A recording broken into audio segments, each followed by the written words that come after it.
दोस्तों, ट्रकों के ओवरलोड की तो अक्सर बात होती है, लेकिन बसों के ओवरलोड की बहुत कम बात होती है। ओवरलोड तो अगर बस के अंदर देखा जाए, एक सवारी भी ज़्यादा हो तो वैसे वो ओवरलोड है, लेकिन उसको कोई मानता नहीं है। 5, 10, 20, 50 तक भी काम चल जाता है। छत पर भी सवारियां बैठी होती हैं तो उसे भी कोई ऐसे खास ओवरलोड के चलान होते नहीं हैं। हालांकि है वो ओवरलोड ही, लेकिन ऐसे कोई चलान होते नहीं है। चलता है हमारे देश के अंदर इतना। लेकिन क्या आप इमेजिन कर सकते हैं कि 39 सीटर गाड़ी हो, 38 ही समझिए क्योंकि एक तो ड्राइवर है, 38 सीटर गाड़ी में कितनी सवारियां बिठा लेंगे आप? बहुत जोर मारकर कितनी बिठा लेंगे? 50, 100, 125?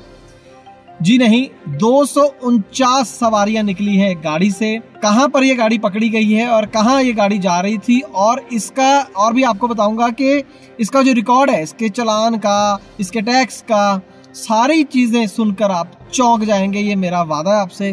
पूरी ग्राउंड रिपोर्ट देखिएगा एक छोटे से कमर्शियल के बाद।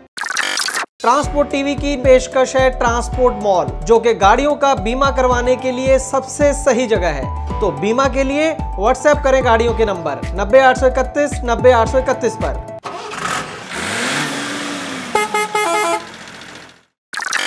ट्रांसपोर्ट टीवी पर आपका स्वागत है दोस्तों। मैं हूं मनिंदर सिंह और आप देख रहे हैं ग्राउंड रिपोर्ट। जी हाँ, 249, सिर्फ एक कम रह गया 250 से। ये हंसने की बात भी है और रोने की भी। ये गाड़ी जो है गिल चौक लुधियाना में पकड़ी गई है, पंजाब के जो ऑफिशियल्स हैं ट्रांसपोर्ट डिपार्टमेंट के, और ये राजस्थान की गाड़ी है। पुष्पलता शर्मा गाड़ी की मालिक हैं, वाइफ ऑफ श्री सुरेंद्र कुमार शर्मा। गाड़ी का नंबर स्क्रीन पर, अशोक लेलैंड 2019 मॉडल गाड़ी है वैसे, पर गाड़ी की हालात बड़े खराब है। ये जो घटना मैं आपको बता रहा हूँ दोस्तों, ये 16 जुलाई की है।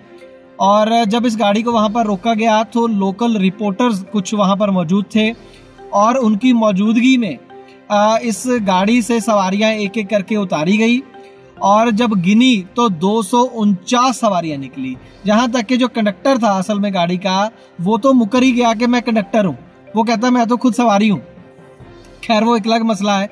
249 सवारियां, और अब आप इमेजिन करिए लुधियाना से ये गाड़ी, अच्छा मैं आपको बता दूं कि बिहार जा रही थी, और बिहार का कितना किराया होगा? जो ट्रेन चलती है वो ज्यादातर 500 से लेके 1500 1700 रुपए के बीच में ट्रेन का किराया है, और बस में इस एक सवारी का किराया 2000 रुपए पर सवारी वहां पर लिया जा रहा था।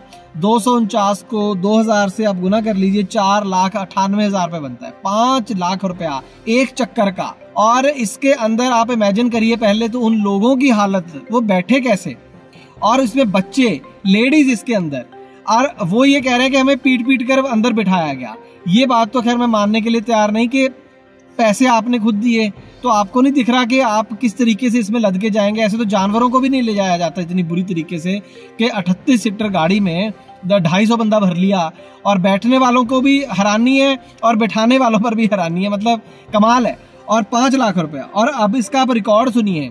वही मैं कहता हूँ कई बार के शरीफ बंदे के लिए गाड़ी चलाना मुश्किल है इस देश में, लेकिन जो लोग, अब मैं शब्द इस्तेमाल नहीं करना चाहता, और उनके लिए सब जायज है। मतलब जो धज्जियां उड़ा सकते हैं नियमों की, उनके लिए सब जायज है। मैं क्यों कह रहा हूँ ऐसा? क्योंकि इस गाड़ी का जब हमने रिकॉर्ड खोल के देखा तो 67 चालान है, 67। कुछ चालान में से भरे हुए हैं और कुछ पेंडिंग है। और ये गाड़ी एक नहीं, 2 जगह पर ब्लैक लिस्ट है। एक ट्रक कहीं पर ब्लैक लिस्ट हो जाए तो मालिक गाड़ी को चलाता नहीं है, चाहे वो दर दर भटकता रहे इधर उधर। लेकिन यहाँ पर 2 जगह ये गाड़ी ब्लैक लिस्ट है। RTA पलवल एक तो ये ब्लैक लिस्ट है, और एक दरभंगा बिहार में ये ब्लैक लिस्ट है। बावजूद उसके गाड़ी चल रही है, 5 लाख रुपए एक चक्कर का कमा रही है जी। और अब इस गाड़ी को पंजाब वालों ने पकड़ा है, और अब इसको रिक्वेस्ट मिल रही है दूसरे RTO DTO से कि इसको छोड़ा ना जाए, इससे टैक्स वसूला जाए। और अभी फिलहाल ये गाड़ी पंजाब ट्रांसपोर्ट विभाग के कब्जे में है, और इनके तमाम चालान वगैरह करे गए हैं। अब इसके ऊपर मैं यही कहना चाहूँगा कि ये कोई नई बात नहीं है। एक तो बहुत सारी गाड़ियां जो हमें जानकारी है वो पंजाब से बिहार के लिए चलती हैं। एक तो ये सीजन में बहुत सारे लोग बिहार से आते हैं, वहां पर खेतों में काम वगैरह होता है, और जब काम पूरा हो जाता है तो वापस जाते हैं। तो पंजाब और बिहार का रिश्ता बहुत लोग आते जाते हैं। मैं तो यहाँ पर ये सजेस्ट करूंगा कि सरकार को, पंजाब सरकार को सजेस्ट करूंगा कि आप इंटर स्टेट बस परमिट निकालिए लीगल, और बाकायदा 50-100 बसें चलाइए। अगर वो ट्रेन में नहीं जाना चाहते, इसका मतलब ट्रेन की पूर्ति नहीं हो रही है, टाइम से ट्रेनें नहीं चल रही हैं, उस दिन भी शायद ट्रेन बंद थी या कुछ चक्कर था, तो अगर बसों में जाना ही है लोगों को तो लीगल तरीके से भेजिए, टैक्स भी मिलेगा सरकार को, चलान करने का भी कोई फायदा नहीं इस तरीके से।